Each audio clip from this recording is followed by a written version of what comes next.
Hey, what's up? Andrew Kramer here, videocopilot.net, and welcome to another very exciting tutorial. And if you know me, you know I don't say that for just any tutorial. In fact, I never say that.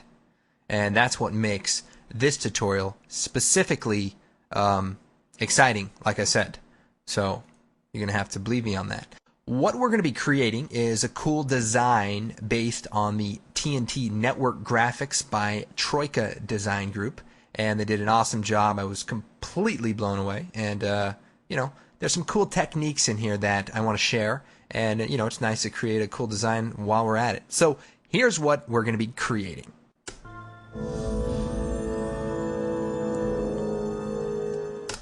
Okay, so we have a lot of things going on. We've got a lens flare, we've got particles, we got streaming particles, and we've got this silver ring. And this is actually created right inside After Effects, no 3D program. So that's going to be a lot of fun creating that. First, let's create a new composition. We'll choose DV widescreen square pixel, and we'll do 24 frames per second and maybe 10 seconds long. And I got to tell you, I'm excited. It's been a week or so. I was kind of sick, feeling a lot better now. So I wasn't like talking to a lot of people for a while. It was lonely at times, frankly.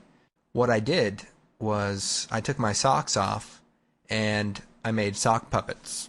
I don't know if you guys are familiar with it. You just kind of put your hand in the sock and, you make friends that way. Anyway, we had a lot of fun. I mean, bottom line is when you're left alone for a long time, you really have to keep yourself occupied. Otherwise, you could literally go crazy. We'd have conversations, we'd perform plays and just, little things, duets. Anyway, I'm glad to be back in the office talking to myself instead of at home talking to sock puppets. It's actually not that different now that I think about it. All right, first things first, let's create a new solid. And we'll just make it black, call it background, BG. And we'll choose Effect, Generate, 4-Color Gradient. Now, I don't use this one very often, but, it works pretty cool. Just, pick 4 colors.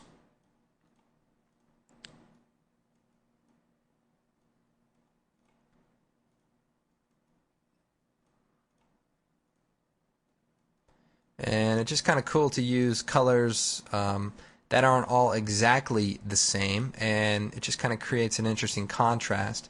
And you can move them around, and they kind of blend in different ways. So kind of a cool abstract background, quick enough. Now we are going to be using a free Video Copilot preset. So head on over to videocopilot.net, click on Tutorials, and click on Presets. And there's a preset called the 3D Orbit tool. And go ahead, click on that, download the project file, and install all the presets, and it's going to show up, and we're going to be using that one. Now, if you're not sure how to install the presets, check out the SureTarget Energetic Titles tutorial. Walks you through that. Oh, by the way, the music and sound effects you heard for that demonstration from Designer Sound Effects and our Cinematic Music Design Tools Pro scores.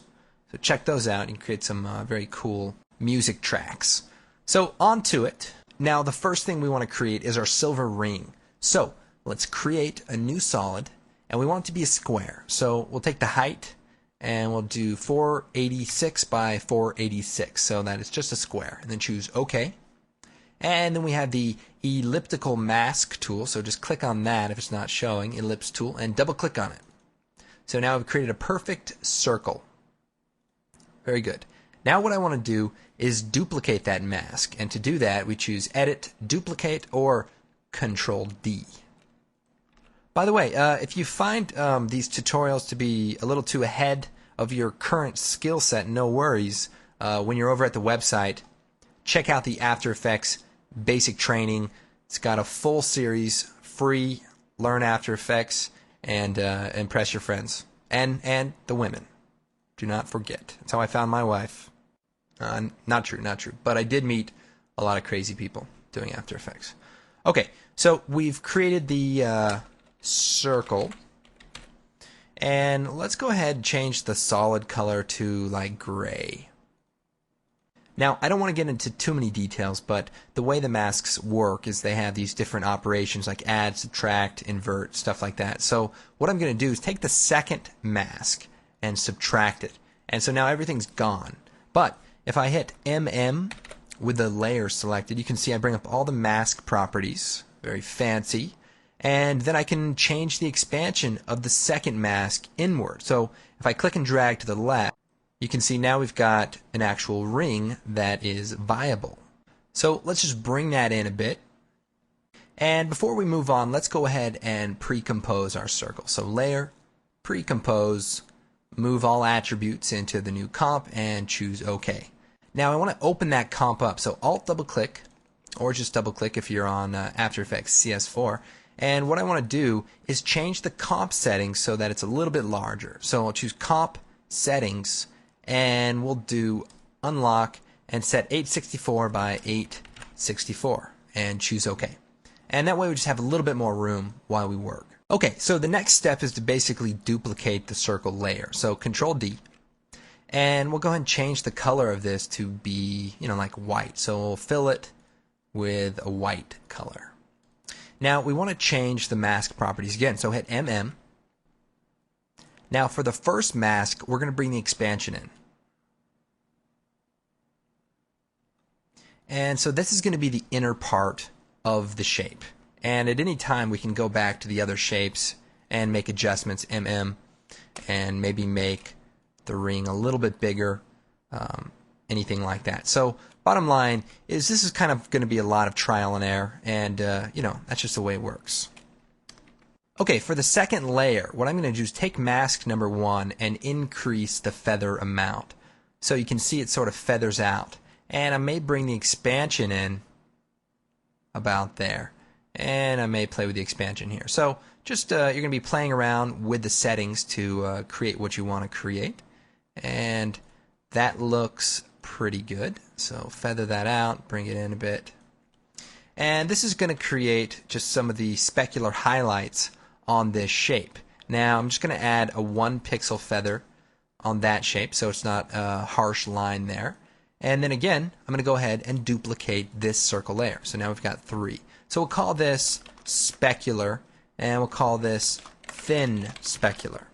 So for the third layer here, we're going to go into the masks, and let's make a very thin line. So I'm going to lower the opacity on this number 2 layer to say 50% for now. And then on this layer, we'll shut that off for just a second. We turn it on, and we'll hit MM. And we'll bring the feathering down, and we'll bring the size of the mask down. So this time it's just a very thin edge. The other fun thing now is we can take, say, the second mask, turning on the masks here, and we can make some adjustments to it. So if we click on it, and let's lock the top mask, and then we'll select this mask, and then just click one of the points, and click it in with the arrow keys, the left and right arrow keys. So move it over a little bit to the left.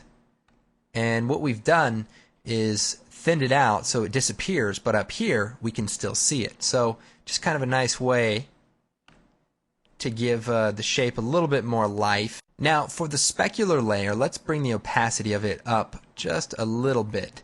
Now another thing I want to do here is maybe take one of the masks of this one, hit M, lock this one, and then click away, select the layer, and then click the top point, and with the arrow keys move it up. And what we're doing is making that specular part on the top here very large, and in contrast we might take the side ones and move it in. Depending on what we want it to look like. And so now you can see we've created sort of a realistic looking shading effect. And it doesn't stop there. Let's go ahead and move on. I'm going to go ahead and duplicate the bottom layer and move it to the top.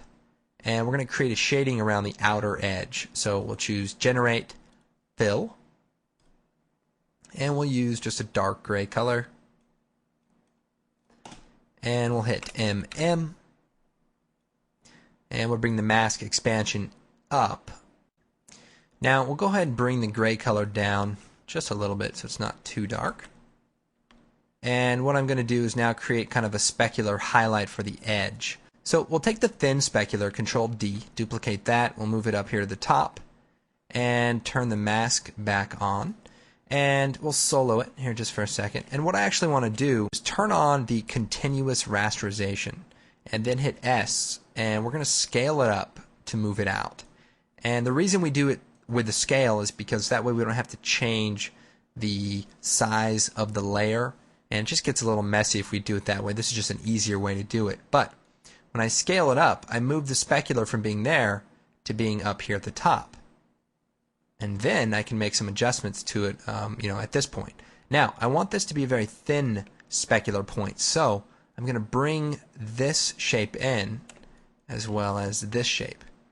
And so what that does is leaves a very small shape here at the top. Okay, so that's pretty much what we're going for. Now, if you want to make it a little bit more fancy, check out the comp I did called Test Shape. And I just used a few more layers and a little bit of color, but ultimately I basically used the exact same setup. And I also added a little bit of rotation on some of those. And the way I did that, for example, is taking, say, the specular layer here and hitting R and alt-click on the rotation and type time times 80, and that way it just kind of rotates around. Now we can also duplicate that and then hit U and just reverse that, say do -150, and that way it does something just a little bit different. We can lower the opacity here, and pretty much all the layers on top we can maybe set to screen. And it just kind of creates a slightly different look. Maybe not this layer, we'll keep that normal, the darker layer, so it keeps our dark edge there. We can go back into our comp 2 where we've created the scene, and we'll go ahead and scale down our ring about that size. Now before we go on, I'm going to go ahead and switch out my shape with the one we just created because I worked on it for a little bit longer. So I'll hold down Alt and replace it by dropping it right on top of it in the comp. And then also we're going to create a new solid to create the reflectivity on the surface. So comp size, okay, we're going to choose Effect, Noise, Fractal Noise, looking good, and we're going to animate the evolution by alt-clicking on the stopwatch and typing time times 300. And that way it just kind of phases. And then we'll add a blur, Effect, Blur, Fast Blur, turn on Repeat Edge Pixels, and blur it out. And then we'll choose Effect, Blur, Vector Blur, and we'll turn that up a bit. And so it kind of creates almost a watery-like surface. And here we can play around with the brightness and the contrast to give it a little bit more, a harsh look, and maybe turn the scale down on the fractal noise so it's smaller. Something like that. And then we'll use another effect called Channel Set Matte. And then we can choose the test shape, or the ring that we created, uncheck Stretch Matte, and that way it creates a perfect shape. And then we can size it down so that it covers the ring.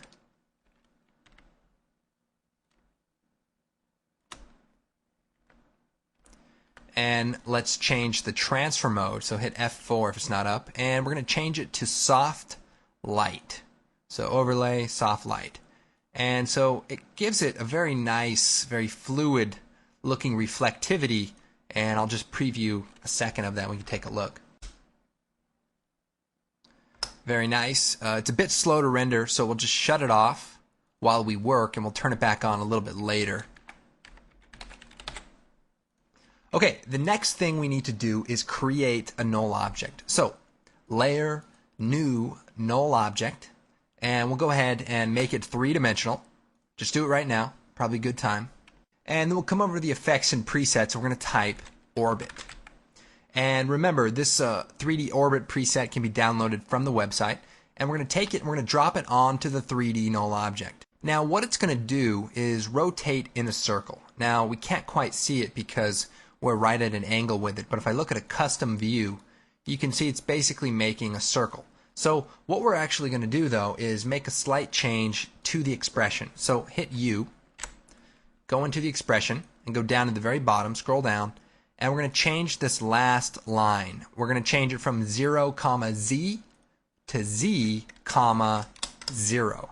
And what that's basically going to do is make it so now it rotates in a circle facing the camera. So if we bring the radius down, you can see now we have a perfect circle at the camera. So just a slight change, and it's going to work exactly the way we need it to. So just change the radius until it lines up with your circle, and then just make sure that it follows your circle.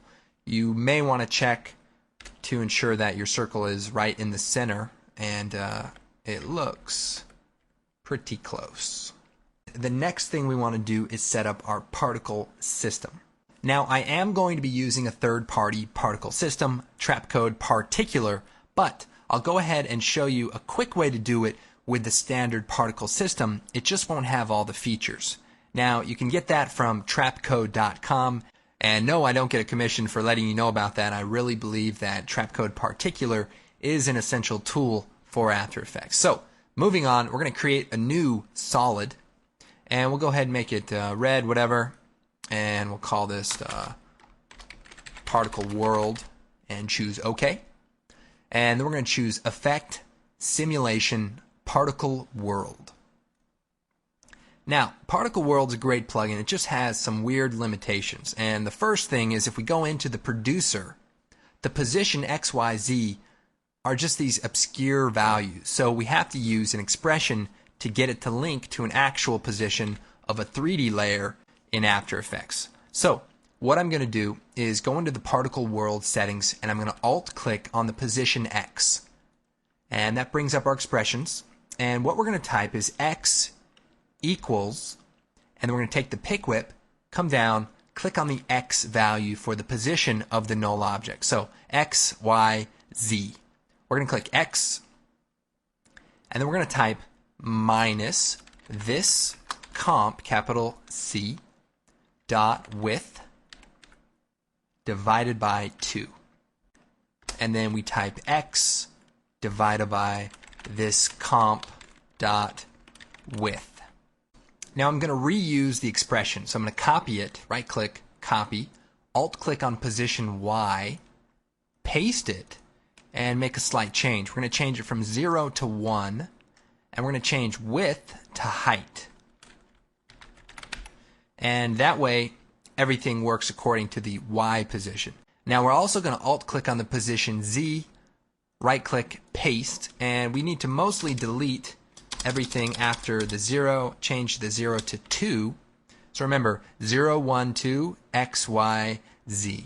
And X divided by this comp.width is correct. We'll click away, and now our particle system is going to follow that null object.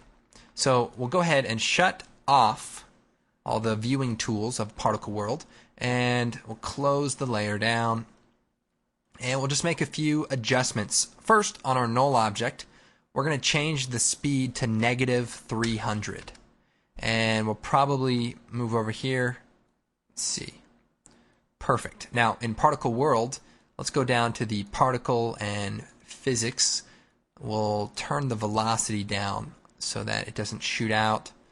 Particle type, change to a shaded sphere or a faded sphere, okay? And we'll make it like a light blue and darker blue there. Probably going to turn the size down pretty low, and we'll change the mode F4 to add.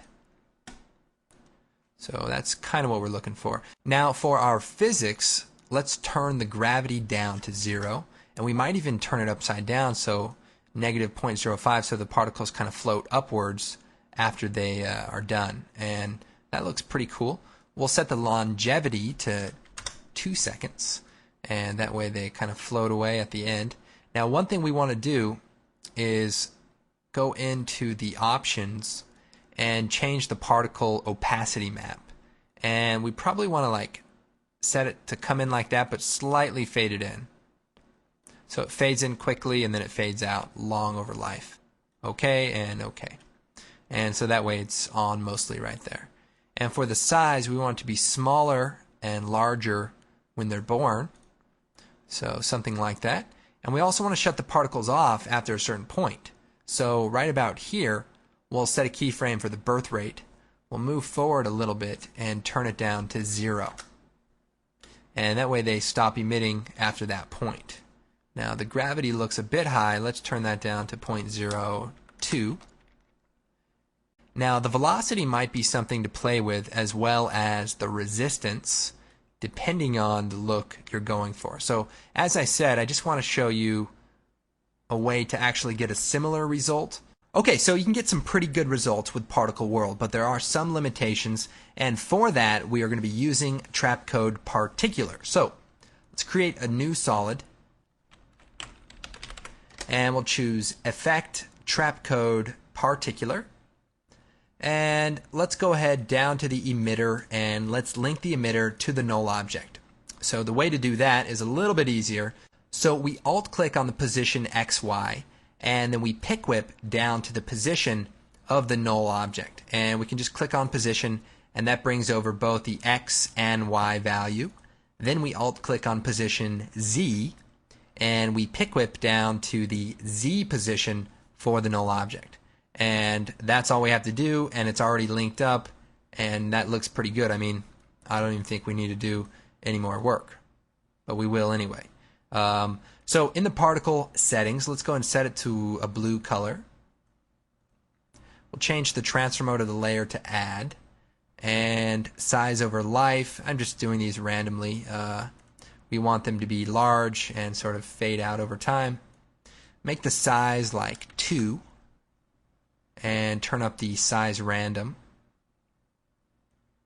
Now the life can be about 2.5 seconds. Going up here, we'll turn the velocity down very low, and you can see the velocity from motion sort of throws the particles off, and that's kind of cool. So we'll spread it out just a little bit here. And we want to increase the particles per second. And you can see it's looking pretty cool. Let's go ahead down here. We'll set the transfer mode to add, and we'll go into the physics, air, turbulent field, and we'll make some changes to the position. So when we change that, you can see here it kind of starts looking almost smoky, and that's a very cool effect. And we'll turn down the speed to about 10 so that it's not moving too much.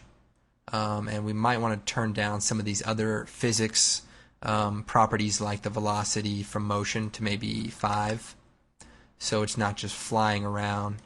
So that looks good. How about some more particles? The more the merrier. That's what I say sometimes. Now coming back down, we want to go ahead and turn some wind on. So we'll make the wind kind of go up and to the right. But you can play around with that to get it to look the way you want. So this looks pretty good. Now I want to make another particle system that's almost identical. So I'm going to hit Control D and duplicate the particle. And then we want to make just a few changes. For example, we're going to make the velocity from motion a little higher.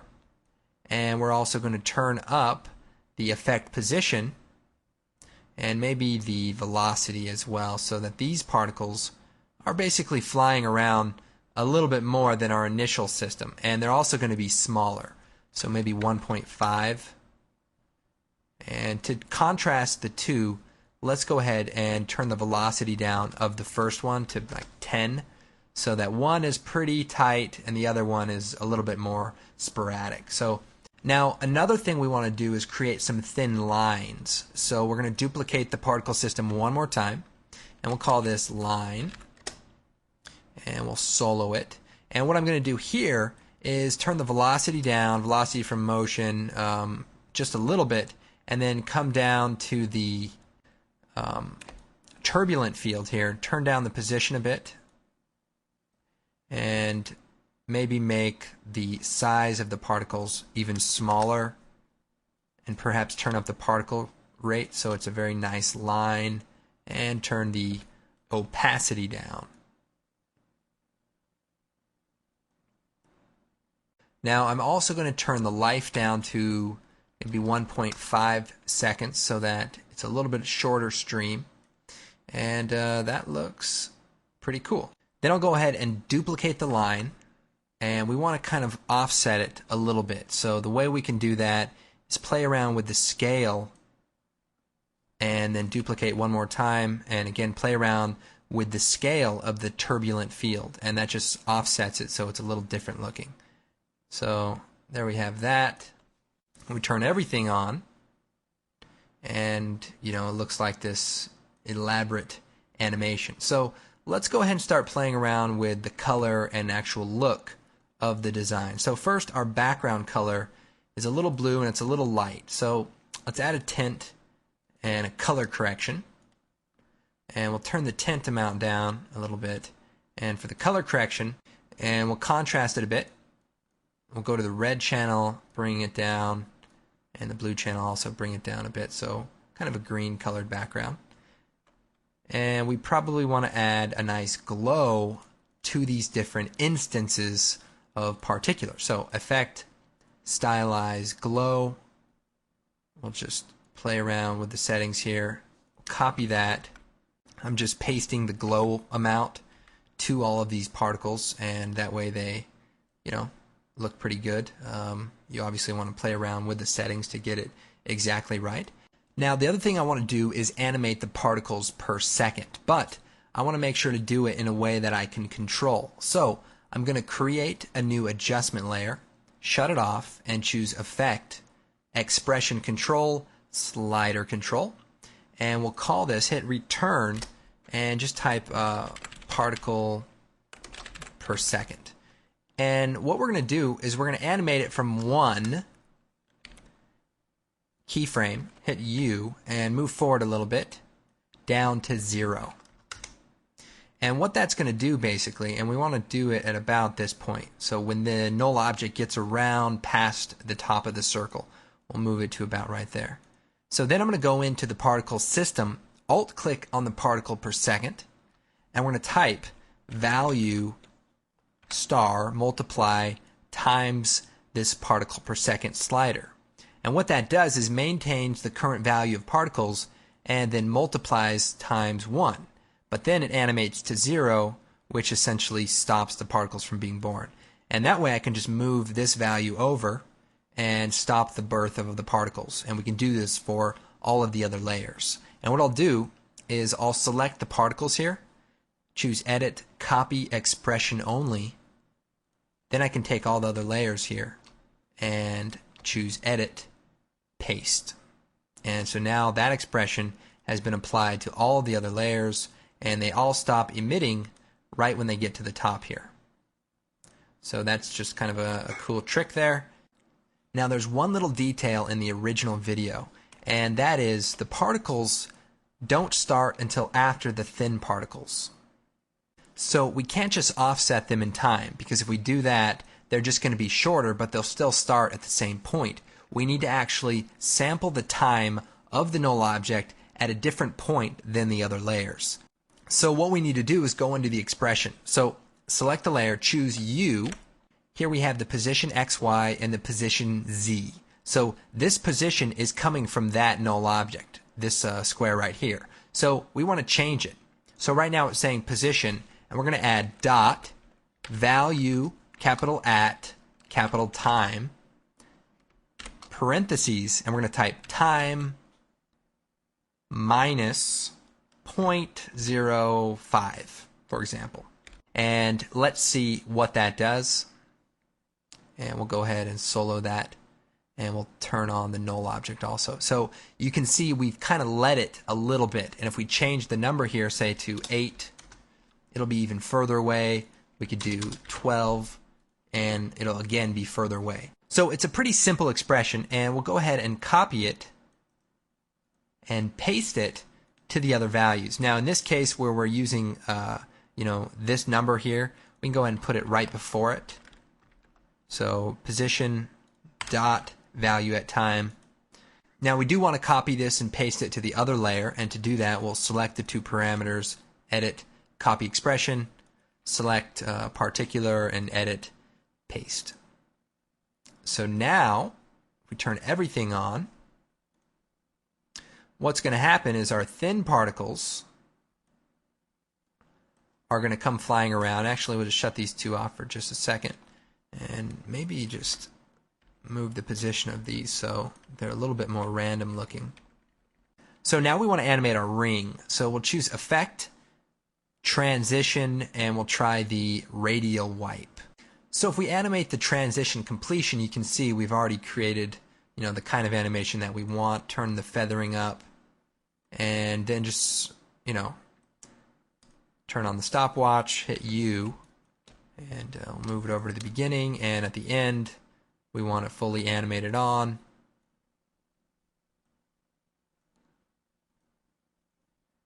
And we might just offset it a little bit so it's a little late.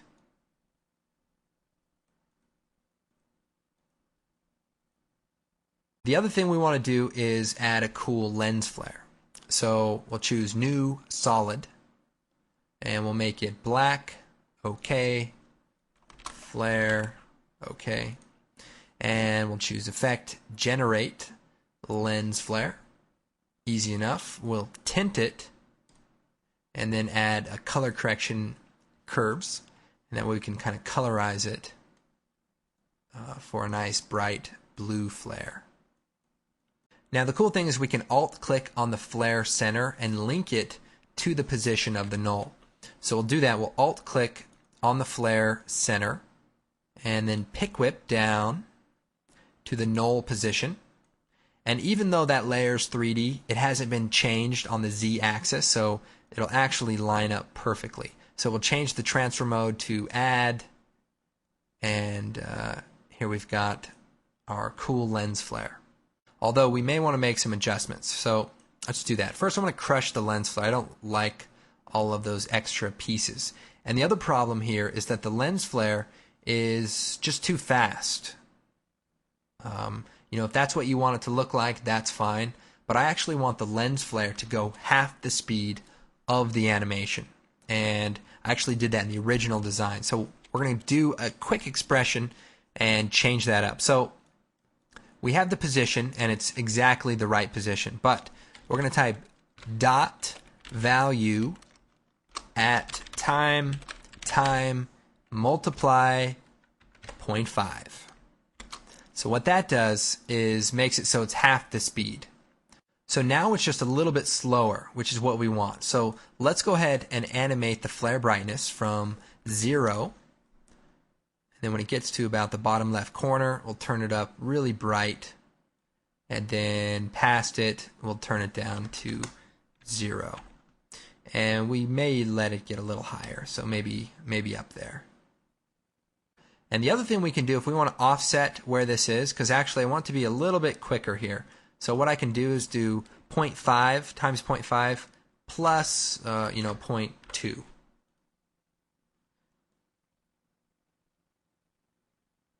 So there's, you have a lot of control with simple expressions like this. So maybe 0.15. And you can, play around and get it to look the way that you want. Now, the other thing I want to do is add a, anamorphic stripe to our lens flare. So to do that, we're going to create a new blue solid, somewhere in that range. And we're going to create a circle mask, and we want to do it right there in the center. And we need to do a couple of things. So we can stretch out the side here.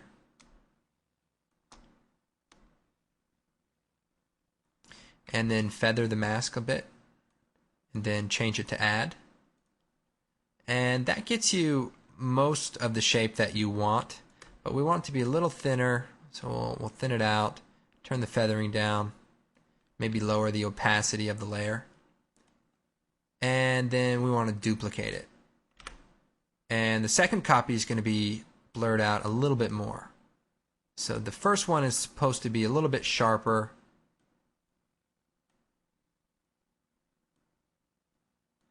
Not as much feathering, and the top one will be, a little softer. So go ahead and play with that until you get it the way you want. And once you do, then we're going to link the position to the flare. So if we bring up the flare position, we can alt-click on the position, link it to the flare center, alt-click on the position, link it to the flare center, and so now you have, this anamorphic flare. The only problem is it's not fading out. So we're also going to add a quick expression to the opacity. So to do that, we're going to alt-click on the opacity, and we're going to link it to the flare brightness so that these two values link together. And that should actually do it. Alt-click, link to the flare brightness. And there we go. So our anamorphic flare is a bit bright, so we'll do a fill color, and we'll fill it with a darker blue. And we'll take the other one and we'll also fill it with a darker blue. So play around with that until you get it to look the way you want. You can even, scale the layer down as one possibility. And adjusting the anchor point will allow you to move it around, to get it exactly where you want it to be. And then you can probably add some text into the background and just fade it in as everything gets blown out. And, should be able to transition very nicely. So we'll go ahead and turn on our reflection layer. Make sure that we line it up, because I think we may have moved it around. So let's just make sure that these two layers are lined up. Looks good. Now we probably want to fade it on also, so that it fades on closer to being completely animated. So just a quick little fade on, and that way we don't see it. Okay, so it looks pretty good, and with a few adjustments, I'm sure you guys can make it look even better. Play around with the physics in the particle settings, and play around with the glow amount, and even the color of the particles will change the way that it blends. So if we went for like a whiter colored particle, it would actually glow more and would look a little bit more interesting during its initial pass. So play around with that, and check out the sample video. Anyway, I hope you guys had fun with this project. Be sure to check out the forum if you have any questions, the blog, and of course check out our great products. We've got some cool tools and all sorts of things that would go very nicely with a design like this, like Riot Gear, some of the ink elements. So check those out. Very cool way to support the site. And I hope you guys had fun. And finally, if you're really looking to jazz it up, just go down to the shape at the bottom, Control D, duplicate it, and then you have two, okay? And, one looks pretty cool, but look at that. When you add two, it just changes the whole dynamic, and, you start winning awards for your graphic work. So just keep that in mind.